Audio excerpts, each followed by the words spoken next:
Muy buenas, pues vamos allá con este nuevo vídeo sobre cómo cuidar tu bioelectricidad.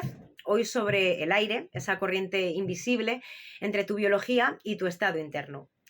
Voy a empezar siendo honesta diciendo que este vídeo me ha generado bastantes resistencias, y no porque sea un tema complejo ni difícil de explicar, sino quizás por eso, porque es demasiado sencillo, tan sencillo que lo damos por hecho, tan obvio que creemos que ya lo sabemos y tan básico que lo descartamos. Porque cuando hablamos de respirar, la reacción suele ser, pues sí, claro, respirar, qué tontería, lo hago a todas horas. Como si no hubiera nada más que mirar ahí, como si no hubiera nada más que aprender, como si respirar fuera solo un acto automático y sin impacto real en cómo vivimos. Pero aquí está el matiz importante. Respiramos, sí, pero no nos regulamos. Y esto lo veo todos los días en consulta. Respirar se da por hecho. Se asume que como ya lo hacemos, pues no merece atención. Y la respiración queda pues como relegada a algo secundario, casi irrelevante, frente a cosas que parecen más importantes. Y sin embargo es justo al revés. La mayoría de las personas no observa nunca cómo respira, no entrena su respiración y no la usa como una herramienta real de regulación. No todo el mundo, claro está, hay personas que meditan, personas que practican breathwork o que han explorado estados profundos de conciencia y saben bien hasta dónde puedes llegar con la respiración mucho más allá de lo básico. Pero la realidad es que no es lo habitual. Para la mayoría, la respiración sigue siendo algo automático, invisible, algo que simplemente está ahí y apenas se mira, incluso cuando aparece un síntoma o cuando el cuerpo ya está claramente desbordado, porque además en esos momentos solemos buscar fuera una solución rápida, algo que nos quite el malestar. Por ejemplo, en una crisis de ansiedad o de pánico, cuando la mente se acelera, se confunde o se pierde, lo primero a lo que deberíamos volver es a ese aire entrando y saliendo. Y sin embargo, muchas veces acabamos pues directamente con esa pastilla sublingual, o sea, ese ansiolítico, para cortar el síntoma. Y no digo que eso no tenga su lugar, que lo tiene, pero no estamos yendo a la base. Porque la base en ese momento no está en la mente, está en el cuerpo y está sobre todo en cómo se está respirando. Aquí hay algo importante que tenemos que entender, y es que el aire es uno de los nutrientes más importantes que tenemos. De hecho, es el único del que no podemos prescindir, ni siquiera unos minutos. Podemos pasar horas sin comer y tiempo sin beber, pero sin aire, no. Y aún así es el nutriente más olvidado de todos. Lo usamos cada segundo y sin embargo no entendemos lo que hace realmente dentro de nosotros, ni cómo ese aire se transforma en energía, en calma o en regulación. Y esto se ve clarísimo en el cuerpo. Por ejemplo, en un parto, cuando una mujer atraviesa uno de los momentos más intensos que puede vivir un ser humano, donde las palabras y las explicaciones, por supuesto, pasan a un segundo plano, el cuerpo lo que necesita es otra cosa. Necesita acompañamiento, necesita ritmo y necesita respiración. Porque en ese momento el cuerpo necesita seguridad. Y lo mismo ocurre en una crisis de ansiedad o de pánico. Cuando la mente se acelera o se pierde, lo único que sigue realmente disponible es el aire entrando y saliendo. Cuando alguien se bloquea o se queda en blanco, cuando siente que no puede más, lo primero que se altera es la forma de respirar. Y esto no ocurre después, ocurre antes. Es decir, la respiración cambia antes de que puedas pensar, antes de que puedas razonar y antes de que puedas decidir qué hacer. Por eso, cuando algo te activa, no empieza en la mente, empieza en el cuerpo. Y ocurre así porque la respiración es el acceso más directo al sistema nervioso. Cuando pensar ya no sirve, la respiración sigue ahí. Y aquí es donde todo empieza a encajar. Porque tu cuerpo hemos dicho que no es solo químico, es un sistema profundamente eléctrico, bioeléctrico. Cada célula funciona gracias a gradientes de carga. Cada impulso nervioso es corriente y cada latido implica un cambio de voltaje. Y la respiración es una de las formas más rápidas de modificar ese lenguaje eléctrico interno. Respirar no es solo meter aire, es cambiar el estado desde el que vives. Y hay algo que casi nunca se explica. Y es que el cuerpo no respira solo para oxigenarse, respira para sentirse a salvo. Antes de que exista una emoción o antes de que incluso exista un pensamiento, el cuerpo está leyendo el entorno a través del aire. El ritmo, la profundidad, la amplitud del pecho, la temperatura, y sin que tú te enteres, ya ha decidido si estás a salvo o por el contrario, está detectando amenaza. Y cuando digo que el cuerpo detecta amenaza, no hablo de grandes peligros, hablo de lo cotidiano, de una conversación incómoda, de un mensaje que no sabes cómo responder, de sentir que no llegas a todo, de una discusión, de pensamientos intrusivos o rumiantes, de descansar poco. Para el cuerpo, todo eso también es amenaza, porque amenaza no significa peligro real, significa pérdida de seguridad interna. Y cuando se pierde esa seguridad, el nervio vago, que es el principal regulador del estado de calma, deja de frenar al sistema de alerta y entonces el cuerpo se orienta hacia afuera, el foco se estrecha y la percepción corporal baja. Por eso no notas bien el hambre, ni el cansancio, ni la respiración. No porque estés desconectada, vamos a decir, sino porque el cuerpo está protegiéndose. Y aquí entra la respiración como llave. Según cómo respires, tu cuerpo entra en alerta o entra en digestión. Y cuando digo digestión, no me refiero solo a procesar comida. Digestión es reparar tejidos, es regular hormonas, es bajar inflamación y es recuperar energía. Cuando estás en alerta, todo esto se apaga, no porque el cuerpo falle, sino porque estás ocupado sobreviviendo. Por eso no basta con acordarse de respirar, no porque la mente no intervenga, sino porque la respiración no se regula solo con pensarla.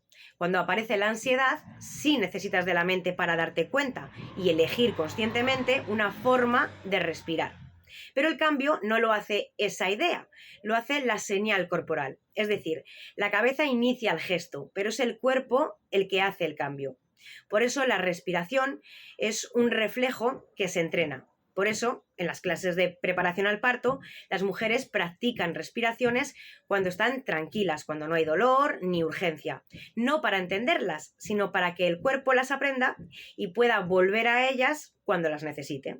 Y gracias a eso, en medio del parto, cuando pensar ya no es una opción, pueden volver a esa respiración porque el cuerpo ya conoce el camino. Eso mismo ocurre con el estrés y la ansiedad diaria. Por eso, cuanto más practicas una respiración en momentos neutros de tu vida, menos esfuerzo vas a necesitar después para que aparezca esa nueva vía abierta cuando realmente la necesites. No sé si me he explicado. Y ahora sí, vamos con lo práctico. No quiero contarte 50.000 tipos de respiraciones ni técnicas, solo voy a hablarte de 3 respiraciones que nos valen para la vida real. Venga, pues vamos allá. La primera respiración sería la exhalación prolongada. Cuando el cuerpo entra en alerta, esta sería la respiración más simple, pero a la vez más potente. La escena en la que podemos usarla es pues una muy conocida, en la que algo te dispara. Una conversación, un mensaje, un recuerdo. Notas que el cuerpo empieza a acelerarse y que el pecho se tensa y que la respiración se hace más corta. Aquí ocurre algo muy concreto a nivel cerebral y es que la amígdala, que es la estructura encargada de detectar el peligro, empieza a activarse. La amígdala no piensa y no analiza, no distingue entre un peligro real y uno emocional o cotidiano. Solo responde a una pregunta: ¿estoy a salvo o no? Cuando la respiración se vuelve corta y superficial, la amígdala interpreta urgencia y mantiene al cuerpo en modo de alerta. La exhalación larga actúa justo aquí. Cuando alargas la exhalación, activas el nervio vago. Entonces, bajas la frecuencia cardíaca, reduces la señal de amenaza y le dices al cuerpo de alguna manera que ahora mismo no hace falta defenderse. No necesitas pensar nada más, ni necesitas entenderlo. Simplemente inhalas normal y exhalas un poco más largo. Solo eso. Por eso esta respiración se usa en crisis de ansiedad, en picos emocionales, en dolor intenso o en los partos. Porque antes de razonar, el cuerpo necesita sentirse seguro. Cuando la seguridad vuelve, la amígdala se calma y el sistema nervioso deja de escalar. La segunda respiración de la que te quiero hablar es la respiración 5-5. Esta la vamos a usar para cuando estás acelerada, pero no desbordada. Aquí la escena es un poquito distinta. No estás en pánico, como digo, no estás desbordada, pero vas rápida por dentro. Por ejemplo, tienes que hablar en público, o tienes que decidir algo importante, o tienes que responder a algo o a alguien importante, y sabes que si lo haces desde el lugar en el que te encuentras, la cosa no va a ir bien.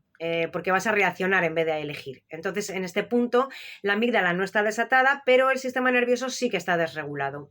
Esta respiración no te seda, pero sí que te ordena. Cuando inhalas y exhalas en el mismo tiempo, lo que haces es sincronizar respiración y corazón, mejoras la variabilidad cardíaca y permites que el parasimpático ventral vuelva a activarse. El parasimpático ventral es esa rama del sistema nervioso que se activa cuando el cuerpo se siente seguro y presente. En este estado puedes pensar con claridad, puedes comunicarte y puedes decidir. Y desde ahí la corteza prefrontal, es decir, la parte del cerebro que piensa, evalúa y elige, vuelve a tener espacio. Por eso esta respiración es ideal antes de una conversación importante o antes de contestar un mensaje importante. O sea, cuando necesitas claridad sin perder energía. Así que inhalas en 5 y exhalas en 5. Nada más. No te saca del mundo, sino que te devuelve a tu centro, vamos a decir. Y por último, sería la respiración activadora. Esta respiración la vamos a usar cuando el cuerpo está apagado. Aquí no estamos, estamos en el extremo opuesto. No estamos ni con ansiedad ni con exceso de actividad mental. Lo que hay es baja energía o un cansancio que no se quita durmiendo, una niebla mental, esa sensación de que no arrancas. En esos estados, el sistema nervioso no necesita calmarse más, necesita activarse, pero de forma limpia. La respiración activadora funciona porque mueve intensamente el diafragma, aumenta la oxigenación cerebral y estimula la médula suprarrenal. Así se eleva el tono simpático, pero de forma controlada. Es importante entender esto, no es una activación emocional, es una activación fisiológica. Por eso despeja la mente, sube la energía y mejora el foco. Y todo ello sin generar ansiedad y si se hace bien. Aquí respiras rápido unas cuantas veces, o sea, inhalas y dejas salir el aire sin forzar y después haces una retención breve. Esa retención breve lo que hace es permitir que el oxígeno se distribuya y se integre a nivel celular. Esta respiración, como te digo, es útil pues por las mañanas, cuando te sientes apagada o necesitas energía y foco para alguna actividad exigente, pero por supuesto no por la noche. Es una respiración de arranque biológico. Así que, bueno, como ves hay muchos tipos de respiración y no hay una mejor que otra, simplemente hay respiraciones diferentes para estados diferentes. Cada una lo que hace es enviar un mensaje distinto al sistema nervioso y activar circuitos distintos para que cambie tu estado interno.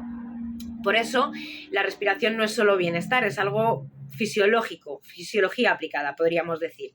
Y por eso cuando la entrenas en momentos neutros, el cuerpo puede recurrir a ella cuando más lo necesite, sin pensar, sin forzar, porque ya sabe, ya conoce ese camino. Así que no necesitas hacerlo perfecto, ni cada día, ni convertirlo en una práctica rígida, solo recordar lo esencial, que tu respiración cambia antes que tú y que si aprendes a intervenir ahí, cambias la situación, el estado desde el que vives. Eso es regulación, eso es bioelectricidad y eso es volver a ti.